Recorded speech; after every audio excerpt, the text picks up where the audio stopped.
Hi, it's Stuart from SimNation, just doing a quick recap video for SNCFL, which is our draft day sports college football 25 league here at SimNation. We have just completed week 8. Just kind of run through this. I'm not going to go into great detail because I want to keep it kind of short. So Maryland is still at number 1. Probably no change this week coming though. Georgia's at number 2. Sharks having a really good season. I'll show you that in a second. Louisiana Monroe is at number 3. I think that there's a big matchup this week that may change some of the top 5. That's Skelter, by the way. You have Stuart coming at number 4 with UCLA, Invisible at number 5 with Auburn, Stuart at number 6 with Duke. My Zero to Hero team is at number 7 with Appalachian State, mostly because they've beaten 2 ranked teams. Stuart comes in at number 8 with his Western Michigan squad. Colorado is at number 9. We'll see if this holds up. Colorado isn't as good of a team as number 9, but we'll just see. Stuart finishes with Michigan at number 10, so as you can see, he has 4 teams in the top 10. That's pretty good. Bama comes in at number 11. Skelter's Oklahoma State comes in at number 13. Sharks Sunbelt team, Coastal Carolina, comes in at number 14. Bama comes in at number 18 with Cal. DWK comes in at number 20 with Cincinnati. Kevin's come back to Rutgers. He got a little bit of a shock, I think, recently with an upset loss, but Rutgers is still pretty solid. So was at number 22 with Florida. Number 23 is Visible with Louisiana Lafayette. They'll move back up the rankings. They got a shock loss to Appalachian State. And again, I think candidly, Invisible wins that game if he wasn't like away right now. Um, so if we go to look at the standings, the playoff picture and the conference picture is starting to form. It's still too early, right? Wake Forest is off to a pretty good season. As you can see, they are the only undefeated team in the Atlantic. Uh, that's not going to hold up. But Florida State, Clemson are also in it as well, but Wake Forest has it right now. In the Coastal, there's a lot of closeness. You have Virginia Tech and Duke up there. Really, those are going to be the 2 teams that are going to play it out. Georgia Tech could sneak in, but I doubt they will. Clemson should beat Louisville, so this is Matt. Should beat Louisville relatively easy. Virginia Tech should down Pittsburgh relatively easy. Bama, and then the other ones don't really matter. You do have a couple people to keep an eye on with terms of recruiting. So congrats to Starfinder at NC State. He got a 5-star free safety. I think that may be one of the highest ones he's gotten at NC State for a while. Matt's doing pretty well at Clemson. Stuart got a pretty good linebacker. And then, of course, it's the normal Miami and Florida State. American Athletic, again, DWK, I think really is the only coach in here. I could be wrong on that. If I am, I apologize. But he's off to a really good start. He's undefeated in conference play. I'm not going to jinx him. And then on this side, it's going to be down between Houston, Navy, Memphis, Tulane. All of them, really everyone's still in play in the West. Cincinnati takes on South Florida. That should be a win for DWK and the Cincinnati squad. You can see he's doing a really good job recruiting. Got a 5-star cornerback, 4-star tight end, 4-star defensive end, 4-star strong safety, and then the rest are really in a 4-star defensive, 2 to 4-star defensive ends, and then the rest is East Carolina. By the way, if you want to join the league and you're interested in the American Athletic, East Carolina is actually a pretty good team. The Big 12, this is one of the harder conferences. I'd love to see this conference get built back up like it used to be. Colorado's one of my teams. Oklahoma State is Skelter. So right now, Colorado's in the driver's seat. Iowa State used to be Shark, but he's moved on. Oklahoma's Gary. And then you have Starfinder, who's BYU. There are good teams in this conference if you're interested in joining. I'd be willing to give up Colorado, but Iowa State would be a great team to take. They have a really solid roster that Shark built up, but the race is still pretty wide open. Colorado, again, does have that driver's seat, but if they lose to Oklahoma, it would open up a whole lot of different things. So I think Colorado will lose to Oklahoma. I don't think they're going to win. They have some issues with our offense that I haven't been able to work out. Oklahoma State should beat BYU. This is Skelter versus Starfinder. And then Iowa State should relatively easily beat Kansas. You can see the leading rusher right now in the nation is Carl Larson, who's with Oklahoma State. McAfee is a really good running back. And then you can see no real 5 stars, but definitely can see where the Oklahoma teams are dominating the recruiting, with Skelter really dominating it mostly. In the Big Ten, it's still a pretty wide open race. You have Michigan, Maryland, Rutgers are in it. Ohio State's still in it, even though the record and them not being ranked. Uh, Out in the West, still pretty wide open as well, um, with Nebraska and Wisconsin. Minnesota maybe can play into it. But it'll be interesting to see how this plays out. Ohio State versus Rutgers. I like Kevin in this game. He did get a little bit of shock last week, but I think he'll bounce back. And in fact, I think there may have been a bug that may have hurt him. Maryland versus Penn State. This will probably be Maryland. Starfinder just recently took them over. I don't think they're going to be able to take on Maryland. There's a huge talent difference between those two. Um, if I remember correctly, this is Bama versus Joe Dorman. Um, and this one will be pretty even. I like Indiana only because they're having a decent season, but they're also on a 2-game losing streak. Iowa's on a 1-game losing streak. So I'll just say this is a toss-up. Right now, Herman is in line potentially for the Heisman. And then on defense, you can see a couple Penn State guys. Michigan, the M's are dominating recruiting in the Big Ten between Michigan and Maryland. Of course, Maryland has the #1 overall recruit in Darren Smith, but you can see that Michigan has quite a few 5 stars as well, as does Maryland. So those two will go back and forth. I think Michigan will probably have the best class in the Big Ten this year. Uh, James Madison, I think Soa checks in occasionally on them, but this is largely a CPU conference. So if you want to join a conference and have a pretty immediate impact, Western Kentucky's a good team to take. Louisiana Tech as well.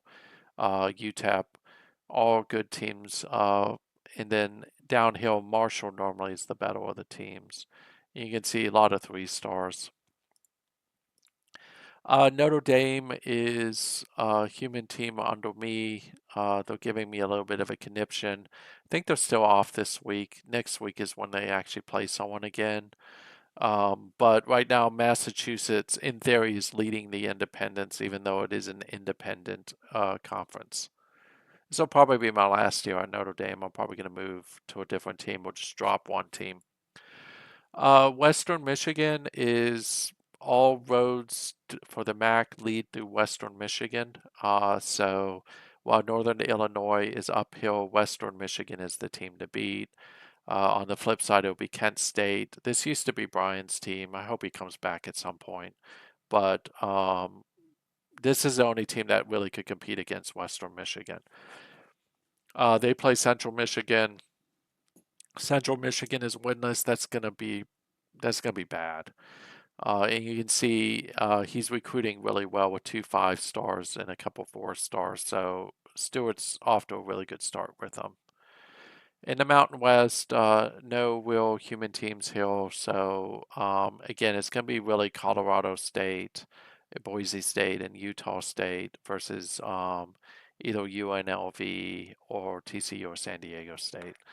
Again, a good conference if you want to join and you don't want a lot of competition while you build your team up. This is a good conference to join.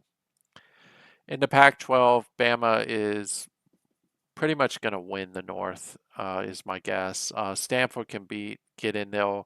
Oregon, which is my team, is not doing so well, but this is a pseudo zero to hero team where I took them over at week 1. And not being able to adjust the roster is kind of hurting me. But they take on Stanford. Stanford will win this game. Cal should beat USC. USC is a really good CPU team if you're interested in joining. UCLA should throttle Arizona into the ground pretty hard.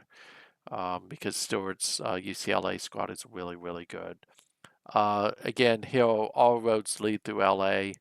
I doubt anybody's going to really beat UCLA unless a human coach shows up at one of those two. He has the best quarterback out there. It still kind of irritates me he got him, but he's also from California, so you can see he's got a really good class coming in. This will be like the second year in a row where UCLA will land a very good class. So hats off to Stuart. In the Southeastern, it's really going to be a toss-up between Auburn and Louisiana and Monroe in the West. So it's Invisible and Skeletal. Those two are getting used to going at each other. Alabama will get back up there. I think Alabama's DWK. He just needs some time to rebuild that team. Georgia, no one's really going to slow down Georgia out of the East. Georgia's just steamrolling everybody at this point. Udo's having a little bit of a down year. He started off 3-0. Now he's 0-3 in his last 3 games. Florida got the first loss to Georgia. Um, Missouri is a good team to think about taking if you want to join this conference, as is Ole Miss. But as you can see, Invisible gets Mississippi State. He should win that one. Udo takes on Kentucky. I do think this will be the game where he snaps his losing streak. This one will be pretty bad. Louisiana Monroe versus Texas A&M. This is Skelter versus the Aggies. It's just not going to end well. Florida should beat Ole Miss, and Georgia should easily beat Missouri. Again, you can see here that it's more evenly spread out here, but Georgia is having a really good recruiting season again. So is Auburn. And again, Louisiana Monroe has a whole bunch of recruits too. In the Sun Belt, Appalachian State's kind of jumped ahead by knocking off both Louisiana, Lafayette, and Coastal Carolina in the last 3 weeks. Um, these two, chances are Appalachian State's going to meet one of these two teams again in the championship game. So it would just be a matter of these two teams with whoever comes through the grind or they'll. I don't expect New Mexico State to be there at the end of the year. Georgia Southern's having a little bit of a down year, but they'll bounce back as well. Coastal should easily beat South Alabama. Louisiana Lafayette should easily beat Troy. I don't really care about the even. That's not really going to happen. Georgia Southern should beat Georgia State relatively easy. Georgia State's not that good. Appalachian State should beat Texas State. Texas State's not that good either. The irony here, of course, is I used to have Texas State as my team way back when.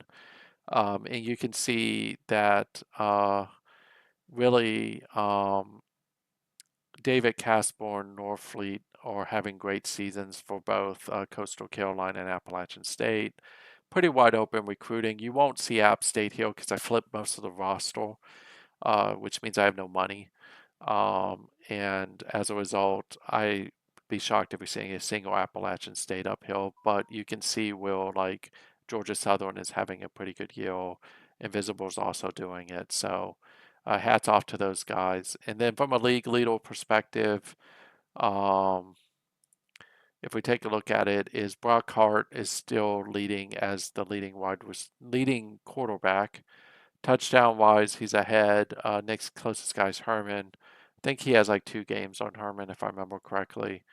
And then rushing yards, I mentioned this, Carl Lawson.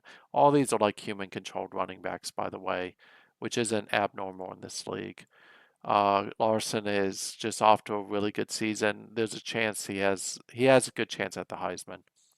And then you have SOA's Mark March, who is up there, and then Scott Fish for Gary. And then you have Udo with Brian Ashley. Part of the issue with Udo in Tennessee is their passing game hasn't been doing as well as it did previously. Tackles wise, not much to report here. 66 tackles, that's decent, not great. Sacks, again, USC has a lot of good defensive line. And so Dominguez is leading. Interception wise, we have Devontae Cousins at Western Kentucky, and then we have a couple people tied at 4, quite a few actually, you can see. But a lot of those are human control teams. Penn State has a couple guys up there. So be interested to see how that plays out. If you want to join the league, let me know. We do operate off Discord. It's a good league. We will run week 9 tonight. There's still some time to get in. If you want to wait for the season flip, let me know. This league does feed our WWPF, which is our Draft Day Sports Pro Football 2025 League. Uh, People have asked me about GMCFL. It's coming up soon. It's a football championship series league, so it's taking me a little bit longer because I have to create all the image files myself. Um, I know some people have offered to help. I'll probably take them up on it at some point because I do want to get it out in the next week. The plan will be is SNCFL and GMCFL will both feed WWPF and GMCFL. It'll just be different players while combine them together to make it more like real life. So hope you enjoy this video. If you do, drop me a like. Otherwise, have a great day and a great weekend.